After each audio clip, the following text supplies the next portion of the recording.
Chapter 4.1 Addendum 2 Theory Section. Cause is the action of bringing an effect into existence, taking an effect out of existence, knowing or not knowing. That which is brought into existence, taken out of existence, known or not known is called an effect. Thus life, in all its manifestations, is causative. Causation is the common denominator of all life impulses. Causation is achieved by postulates. A postulate is a causative consideration. A consideration is defined as a thought, or idea. Life can believe itself to be an effect, but that belief is itself a causative consideration. Responsibility is the willingness to assume causation. A being can assume causation for anything. The only liability to assuming causation is to run a being out of games. The only liability to not assuming causation is to give the being a surfeit of games. Thus, as games become progressively more compulsive, the willingness to assume causation responsibility is seen to lessen. Unwillingness to assume causation is thus a measure of the compulsiveness to play games in a being. Complementary postulates enhance affinity. Conflicting postulates lessen affinity. Thus, affinity is the willingness to create complementary postulates. Love is the expression of affinity. Reality is the degree to which complementary postulates are created. Thus, as games become progressively more compulsive, things become progressively less real to the being. Things are only as real as one is creating complementary postulates regarding them. Communication is the action of creating complementary postulates. When two or more beings adopt complementary postulates regarding a creation, they share that creation, which is now a co-creation. They are said to be in agreement regarding that creation. Thus, agreement is a shared creation. Beings, by means of their willingness to create complementary postulates, that is, affinity, and by actually creating complementary postulates, that is, communication, achieve co-creation, that is, reality. Thus understanding is achieved between beings. Games, because they contain conflicting postulates, lessen understanding between beings. A right action is a lovable action. It is an action that one is willing to create complementary postulates with. A wrong action is an unlovable action. It is an action that one is unwilling to create complementary postulates with. Thus, the concept of right and wrong is a concept brought about by games. There is no absolute right and no absolute wrong. What is considered right or wrong is relative to the being and the games he is playing. Thus, what is considered a right action in one society can be a capital offense in another. However, although the subject of what is right and what is wrong is within games, there is a senior ethic. This is the subject of the right way to play games. This ethic, being about games, is not relative to the being and the games he is playing, and is thus not within games. This ethic is the code of the ethical being. While games are played within this ethic, they retain all their element of fun, but cease to be the traps they become when played outside of this ethic. The only safe way to play games is to play them within this ethic. But the being can only play within this ethic while games are non-compulsive. Therefore he needs to address the subject of games with a view to taking the compulsion out of them. Thereafter he'll be able to play within the ethic, and enjoy games forever with no liability to his beingness. Continuing on the subject of within-game ethics. A game's rule is an agreement between beings denoting permissible, right, play. Play outside of the rules is considered improper and therefore wrongful play. Laws, are games rules denoting permissible play in a society. Thus, to accuse another of a wrong action is to accuse him of acting outside the rules of the game. It is to accuse him of unethical behavior. A being, having lost a game played fairly within the rules, can either accept the loss, or attempt to imply that the victor had committed wrongful play. These are the only two choices open to him. If he can convince his opponent that he has committed wrongful play, he, the victor, will believe that he has behaved unethically and did not win the game fairly. The action of assigning causation for wrongful, that is, unethical, play, to an opponent is called blame. If the opponent accepts the blame, he feels guilt. Not wishing to behave in an unethical manner, the guilty being resolves not to play in such a manner again. This, of course, is the precise effect intended by the blamer, who, now having succeeded in limiting his opponent's willingness to act, is more easily able to overwhelm him.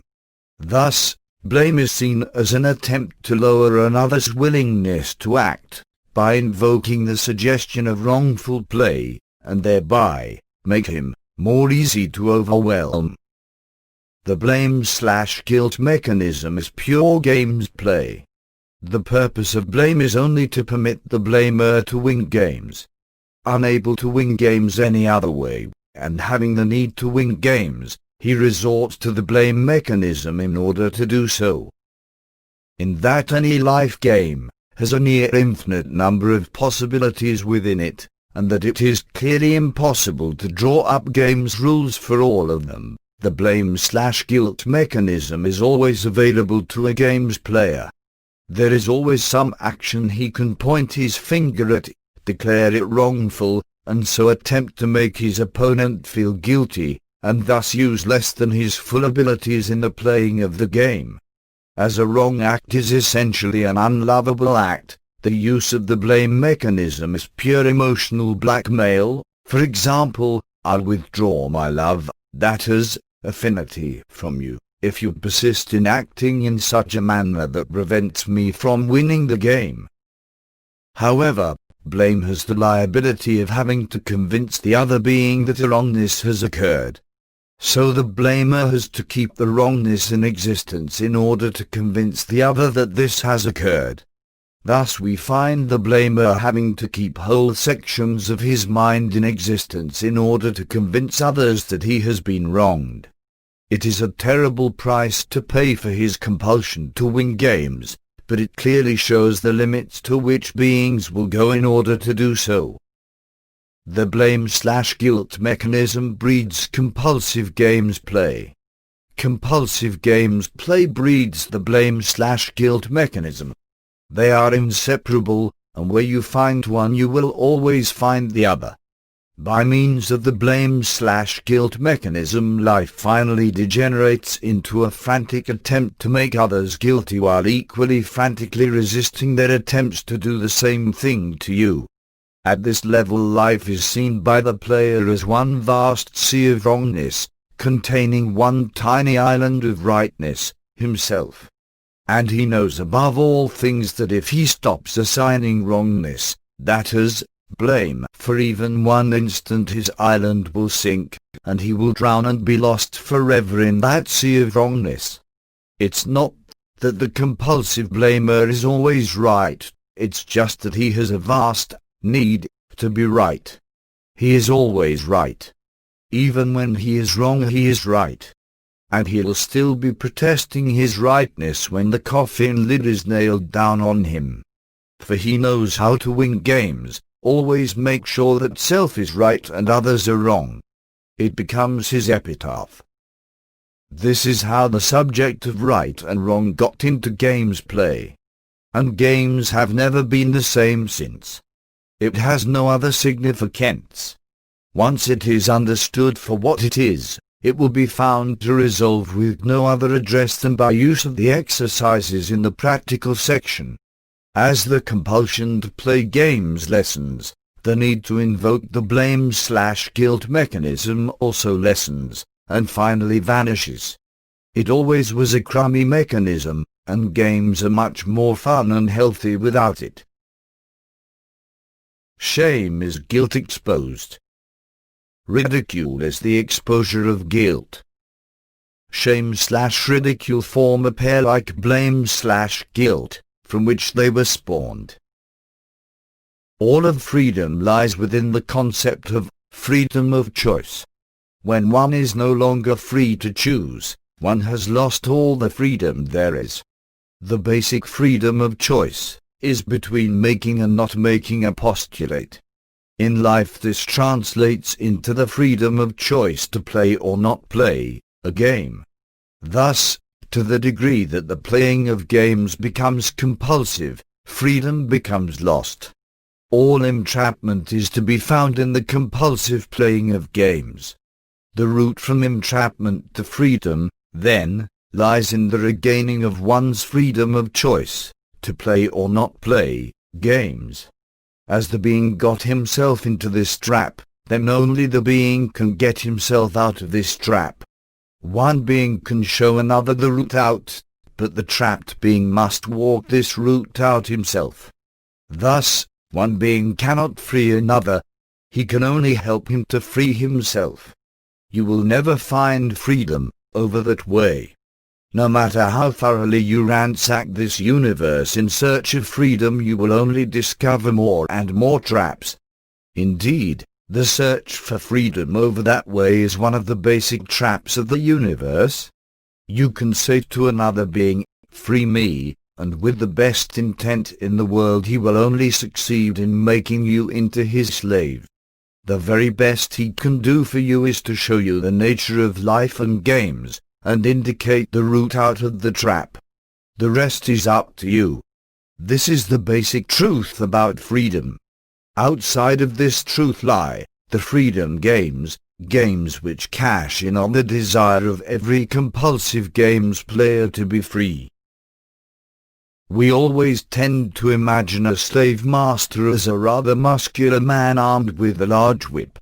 Such a man is not even a novice at the gentle art of making slaves, for all the very best slaves are voluntary slaves, and would not give up their slavery for anything. They are convinced that they are on the road to freedom, and need no whips to keep them on it. To trap you while promising to free you is probably the oldest game in this universe. This is the game of the freedom maker. He makes slaves out of those who walk a road to freedom that he has created for them. All the very best traps in this universe are clearly marked, the road to freedom.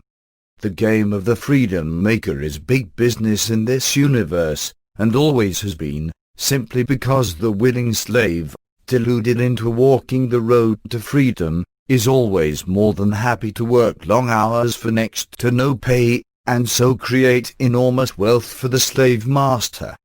The places where his willing slaves toil on their road to freedom are called freedom factories. This is a slang term. The universe is strewn with them. Whole planets have become vast freedom factories. Very probably the first extraterrestrial visitor to this planet will be an agent from a local freedom factory, scouting the territory to see if it's worthwhile setting up shop here. The whole technique of the freedom maker is to suspend a carrot called freedom in front of the person's nose. The carrot is on a string joined to a stick, the other end of which is attached to the person's back. Once the device is in place, the person will follow the carrot forever, down the road to freedom, created by the freedom maker.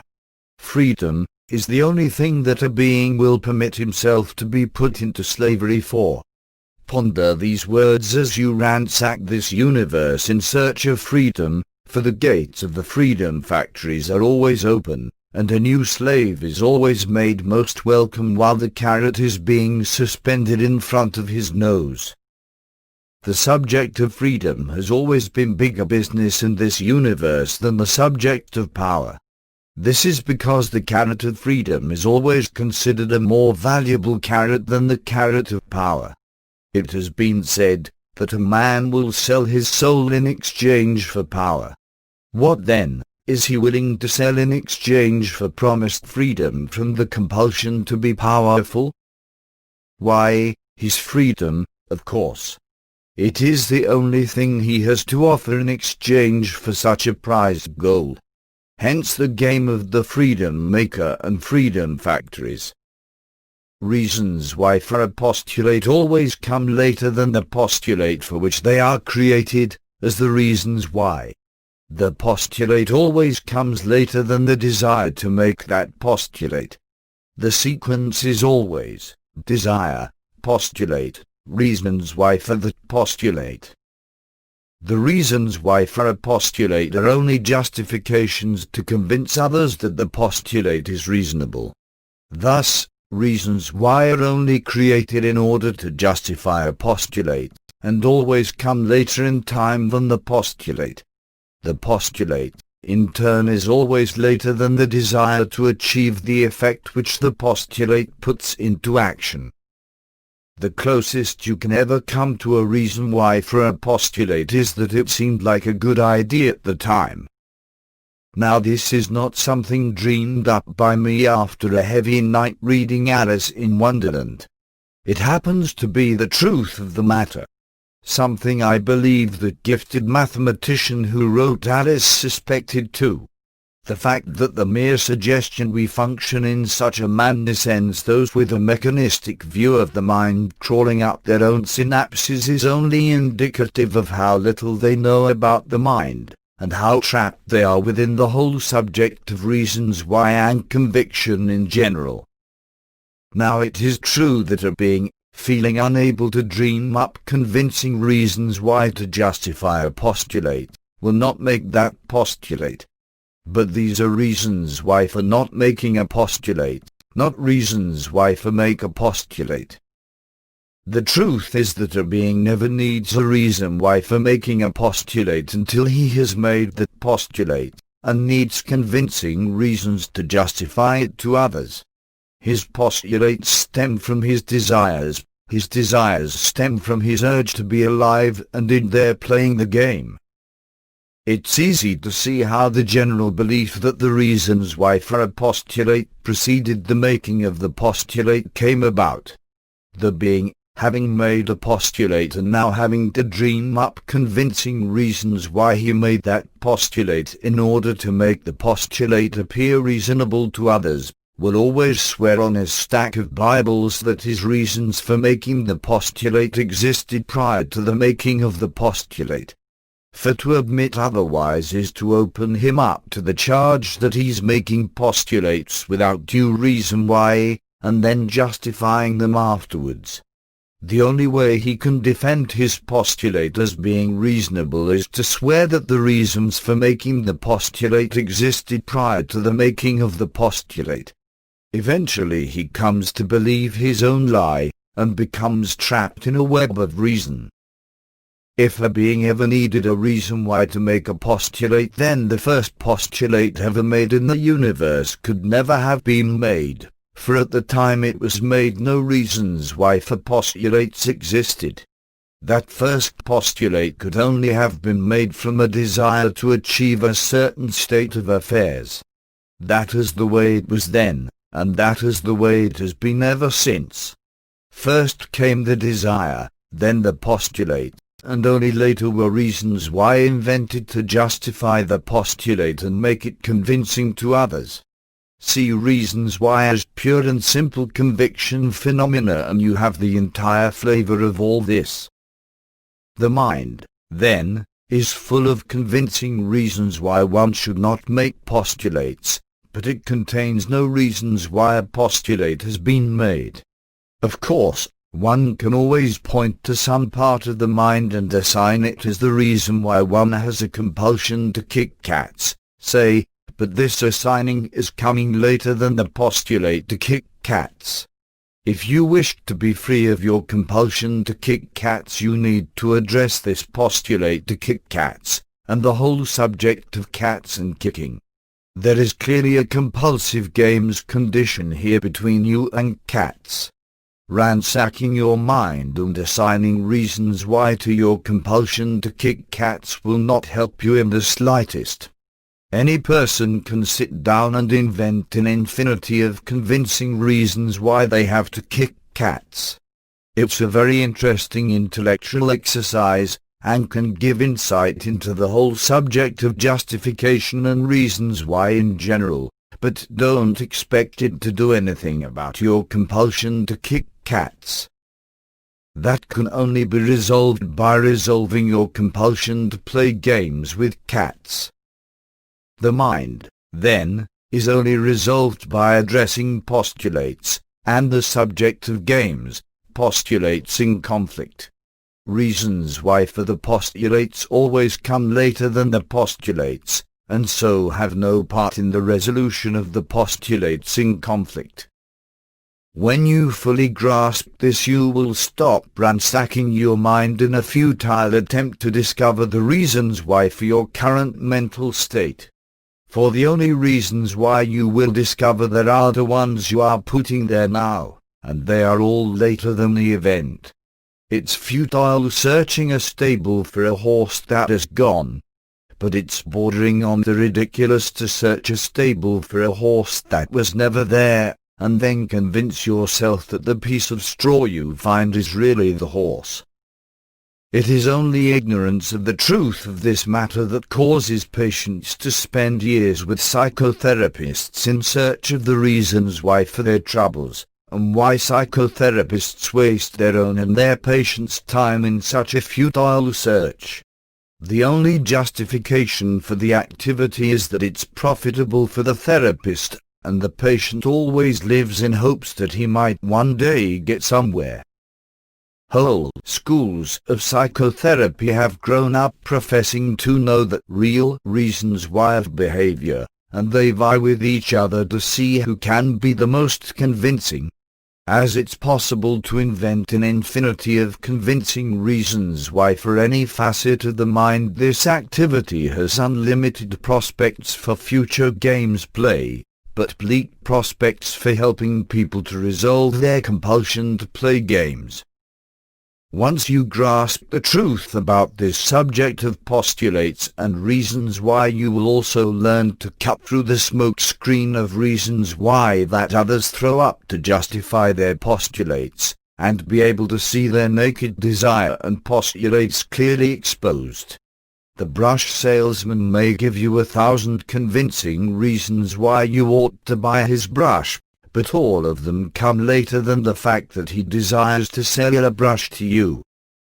Life gets very simple once you realize that the correct sequence is desire, postulate, reasons why, invented for postulate.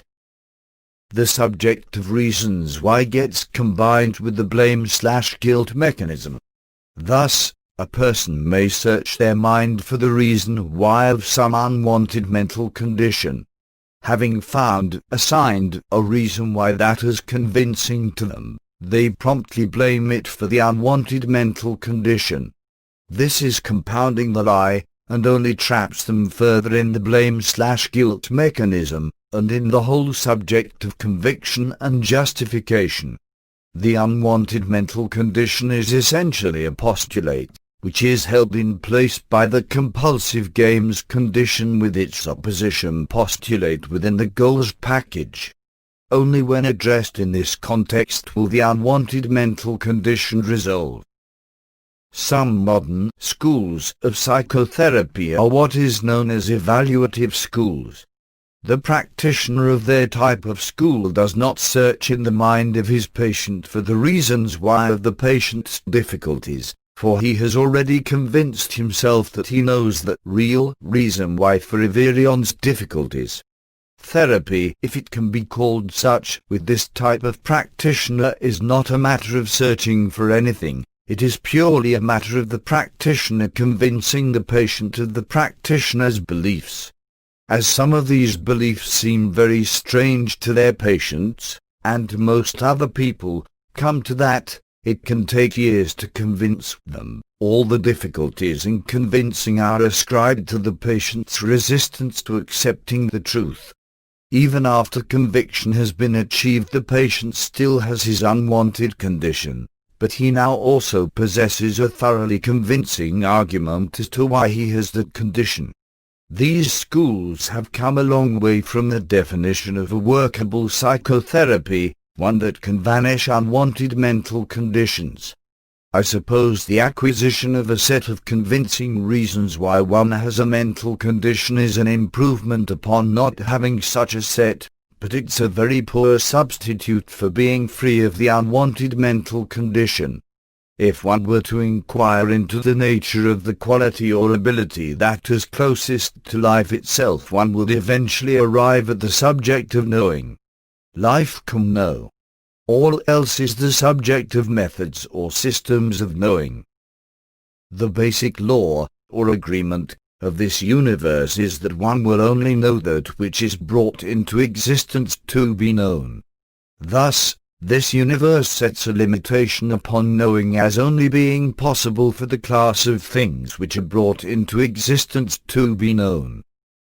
This law is peculiar to this universe. A being can only operate, that is, play games within this universe while in agreement with this law.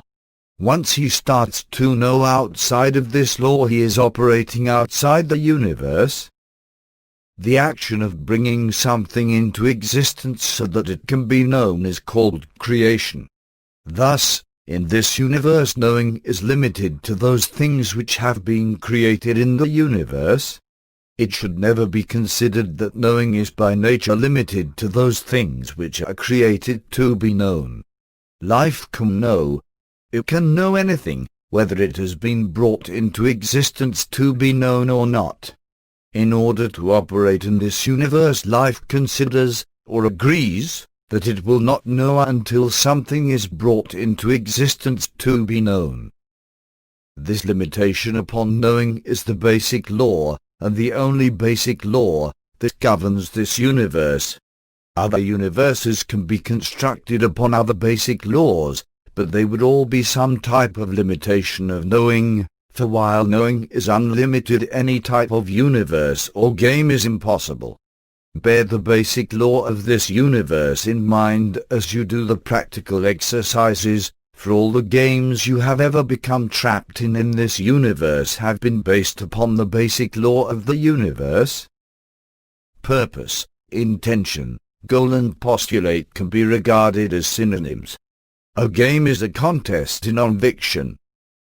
Conviction, then, is an enforcement of knowingness. Enforcement of knowingness is called importance. Purposes are made more intense in order to make them more convincing. Thus, importance is the intensity of purpose, the degree of mustness in that purpose. As the intensity, or importance, of a purpose approaches zero, so the purpose itself approaches zero. Important bears the same relation to purpose as cattishness does to a cat. When all the cattishness has been removed, the cat has gone too. Thus, to resolve a purpose in the mind, it is only necessary to address the importance of this purpose. Once this has been resolved, the purpose itself will approach zero and finally vanish. This is the basis of all effective psychotherapy. Significance is the consideration of both the nature of a purpose and its importance. So significance to approaches zero as the intensity, or importance, of that purpose approaches zero. There can be no significance in the absence of importance. Thus, importance is the basis of all significance. So any purpose, to stay in existence, requires an importance rating. But importance is an enforced knowingness, and once the importance has gone, the purpose too has vanished. Thus, all purposes are systems or methods of knowing, not knowing, making known, or making not known. Purposes are held in suspension in the mind by opposing purposes. Thus, a purpose can only be resolved in relation to its opposition. It can never be resolved in isolation. A pair of purposes in opposition is called a problem. Problems are the basic building blocks of games. it is necessary to clearly differentiate between the rather loose term opposite and the very precise term opposition. Opposition is the exact opposing postulate, whereas opposite has a much broader use. For example, the opposite of knowing is loosely regarded as not knowing. However, the opposition postulate to know is to be not known. This is not a matter of conjecture, but of logical necessity. Life has four basic abilities. Every purpose in life must manifest in line with one or other of these basic abilities. The totality of these manifestations regarding a purpose we call the goals package of that purpose. Thus, all possible manifestations of the goal to know are within the to know goals package. Thus, all possible games regarding a purpose are within its goals package. Thus all possible non-games, complementary postulate situations regarding a purpose are within its goals package. Thus, the totality of charge upset on any goal is to be found within its package. It is a fundamental error in psychotherapy to go outside a goals package looking for charge that is within the package. It is always within the package. There is no other place it can be. For example, a man has a compulsion to drink. The totality of this problem, and all other possible problems on the subject of drinking, are within the to drink goals package. To go searching outside that to drink goals package for the reasons why of his compulsion to drink is to court failure. Yet some schools of psychotherapy maintain that the man's compulsion to drink, and everything else about him, apparently, is to do with his infantile sex life. His sex life, both infantile and non-infantile, is within the to sex package. His drinking life is within the to drink package. They are separate packages, and it's a fundamental error to address one in an effort to resolve the other. It's analogous to a medical doctor bandaging up a man's toe when he has a cut finger. It may be necessary for some psychotherapists to resolve their own to sex packages before they will be able to appreciate this simple truth. If so, then so be it. Due to the nature of conviction and enforced knowingness, the basic goals package is to know. All other goals packages are within this package. All other goals are methods of knowing, not knowing, making known or making not known. This truth can also be arrived at by examining the purpose of any purpose. Eventually you will arrive back at one or other of the legs of the to know package. Once there, you can backtrack no further, for the purpose of each of these purposes is its own purpose. All goals packages are in exactly the same form as the to know package. All goals packages are addressed in exactly the same manner as the to know package. A goal can be general or specific. For example, to grow is general. To grow petunias is specific. To grow petunias in the springtime is even more specific. All specific versions of a goal are within the general version. Hence, only the general form of a goal is ever addressed, for all possible specifics are within the general.